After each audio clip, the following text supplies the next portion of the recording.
时候，我的康斯老师有讲说是靠力量在，但是我的重心不是在这只腿上，重心不是在这只腿上，对。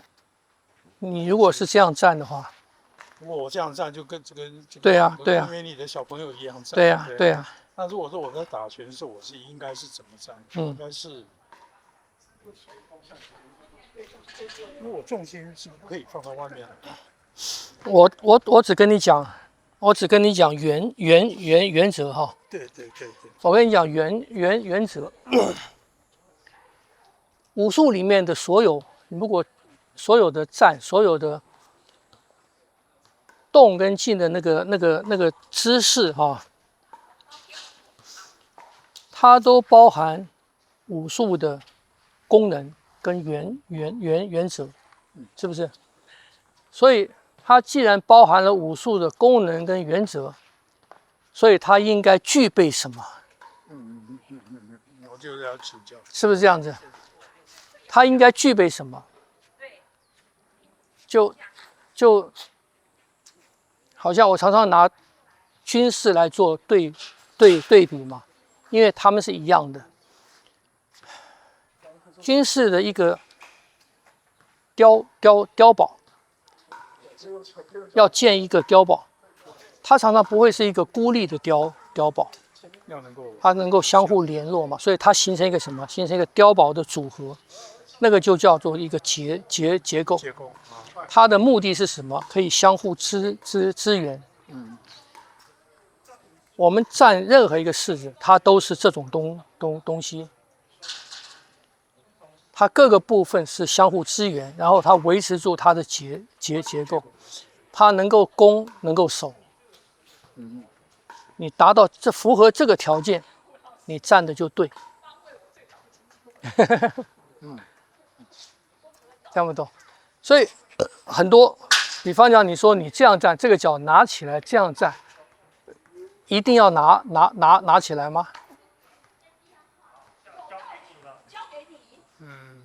我们在套路里面是会有拿起来的时候。对，所以你要知道他为什么拿起来，你要知道他为什么拿起来，他不是在训练你平衡，当然它也是一个训练。一开始的时候，你要在经济独立，你要站多久啊？什么？那是对初学的人，他训练你的平衡，训练你整个身体的肌肉的控制，是不是这样子？可是他拿起来也是什么？它是暗示是一个踢，就是攻和防。对，攻和防。拿起来其实是要。它是一个踢。对。啊，然后呢，我放下来也可以，它是一个虚步。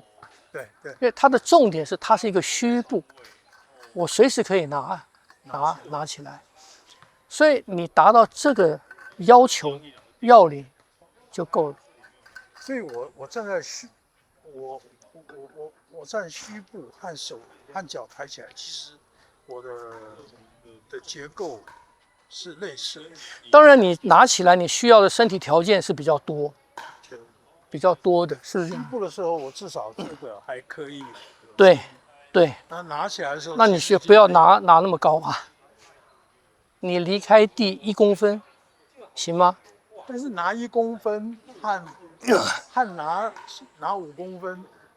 对，没有差异在哪里？差异在身体的协调性的困难度啊，困难度嘛。但是我站在我的裆的这个维持是一样的吗？一样的嘛。就算我不拿起来，我的脚也是要这个样。你看，我的结构要这个样子啊。我如果站虚步的时候，我的裆我这两边都还是要有裆劲在。对呀。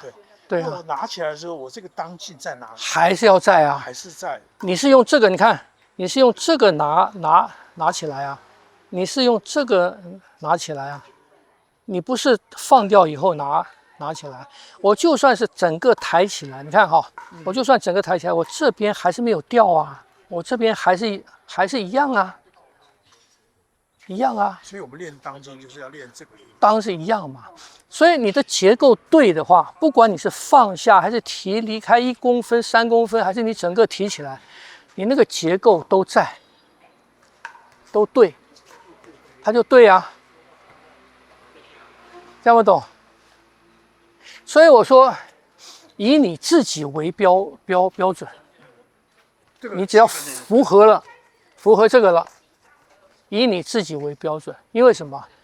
因为比方讲，我们这个年龄了，我们不需要去比赛啊，蹬那么高，是不是？我们不需要嘛。那我们的身体状况蹬那么高，可能也有什么？第一个危险性，第二个我们现在没有那个条件，那我就从低开始啊。我符合我的条件，我做到了这些要领，就对。所以我做的是这个时候，我的检查就是我是不是我是不是整，就对，就是互相。我说要你们去看那个我分享的陈家太极拳那个一些老先生练的，你有没有看？我没有看，你没看。我千交代万交代，要你们去看，看不出门道啊，看不懂，看不懂。再讲一次，老师再讲。看不懂它的内涵。对啊，只能看热闹，没办法看门道。对啊，是啊，我看不到门道啊，看不懂。但是我这有看完，我看不懂。老师上次有讲说，那个老一代和新一代的不一样嘛，对，就看不出来哪里不一样。就我跟你讲的，刚才我跟你讲的，你看这根柱子它支撑的那个，是不是？你不要去看细部的，你要去看它整体，它的整个的力量是是一个什么样的力量存在的，是一个什么样的力量，这个为主。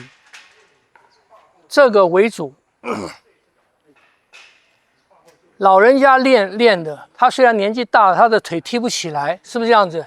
可是当他踢这个腿的时候，他那个东西在。年轻的练得很漂亮，他练的细节很漂亮又发力的，那个东西没有了。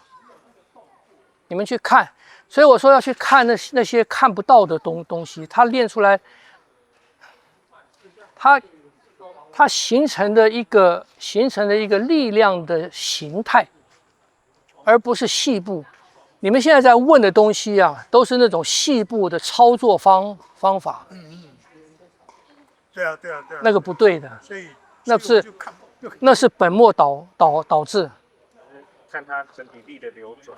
你要去看，就我们讲的嘛，